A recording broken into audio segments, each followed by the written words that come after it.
Friends, welcome back to my channel রুমাস blog. তো তোমরা সবাই কেমন আছো? আশা করছি ভীষণ ভালো আছো। তো আজকে আমি এখানে যাব সন্ধ্যের সময়। তো কোথায় যাচ্ছি, কী অনুষ্ঠান যাচ্ছি, সব কিছু ব্লগটার মধ্যে তোমরা দেখতে পাবে। তো সেখান থেকে আমার একটা কেকের অর্ডার এসছে আজকে, তো সেটাই বানাচ্ছি। কী করছো? তো সেটা আমি বানাচ্ছি। তো এই দেখো, এই যে ক্রিমটা বানিয়ে নিয়েছি। এখন বাজে 12টা। তো আমি কেকটা ভাবছি কমপ্লিট করে তারপর অর্ঘ্যকে স্নান করে খাইয়ে দিয়ে ঘুম পাড়াবো। তো অর্ঘ্য টিউশন মাস্টারকে বলে দিয়েছি আজকে একটু তাড়াতাড়ি আসতে। তো ওখানে যাব। তো ওখান থেকে আমার কেকের অর্ডারটা এসছে। বন্ধুরা, এই গরমে কেক বানানো ভীষণই কষ্টের।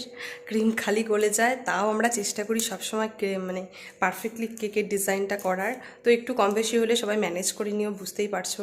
এই প্রচণ্ড গরম, বাইরে রোদের তাপ জাস্ট ভাবা যাচ্ছে না। দেখো কি পরিমাণ গরম, দেখাই যাচ্ছে না রোদ, মানে এত তাপ আর কি। তো এই তাপে তো বুঝতেই পারছো কেক কীরকম তৈরি হবে। যাই হোক, দেখো এইদিকে আমাদের ঘরের কাজও চলছে। ঠিক আছে, প্রায় বাইরে থেকে দেখাচ্ছি। অর্ঘ্য খেলছে ওখানে, ও কেক বানাচ্ছে।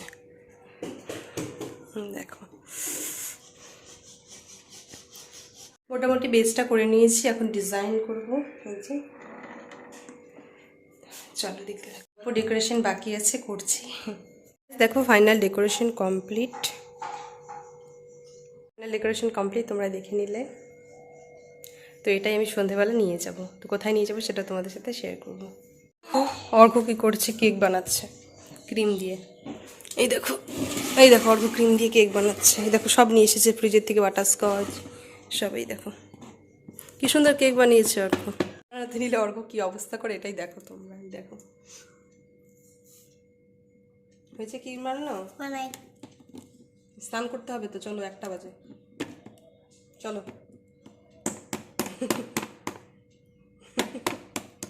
দেখতে পাচ্ছ? তো বন্ধুরা দেখো, আমি চলে এসেছি, এখানে পাঠ হচ্ছে। তো এই দেখো মন্দির। তো এখানে বৃন্দাবন থেকে নিতাই বাবাজি এসেছে পাঠ করবে বলে। তো এখান থেকে কেকের অর্ডারটা দেওয়া হয়েছিল।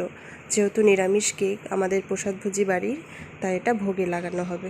কত সুন্দর দেখতে দেখছো তুমি, কত সুন্দর।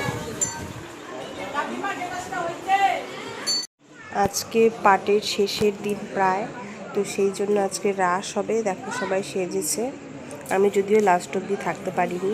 তো ব্যাপারটা হলো, যেখানে গিয়েছিলাম সেটা হচ্ছে বৃন্দাবনের বৈষ্ণব নিতাই বাবাজি এসেছিলেন পাঠ করতে। তো ওখান থেকে আমার কেকের অর্ডারটা ছিল, যে একটা অর্ডার ওখানে ঠাকুরের ভোগের জন্য দেবে।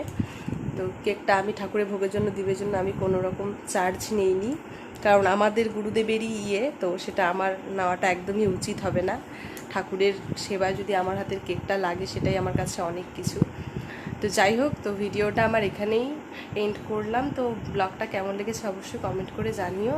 আর যারা চ্যানেলে নতুন তারা অবশ্যই চ্যানেলটি সাবস্ক্রাইব করে দিও। আজকের মতো এইটুকুই, টাটা। টাটা দিয়ে দেওয়ার